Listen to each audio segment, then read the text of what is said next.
iWatch Tech on Battery Repair FPC. Operation video. Check the iWatch battery efficiency at first. We can see that the battery efficiency is 84%. Then buckle the iWatch Tech on Battery Repair FPC according to the direction shown in the video. Next, buckle the iWatch battery repair adapter on V1SE. Then buckle the iWatch battery to the corresponding socket on the adapter. Click Activate. After activation, click Next to find health. Modify the data to the required battery efficiency. Right, both the battery health and cycle count can be modified freely.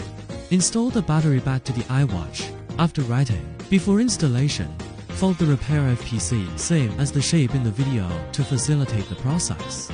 Then install the battery into iWatch. Boot up. Check battery efficiency. Battery efficiency has been modified successfully.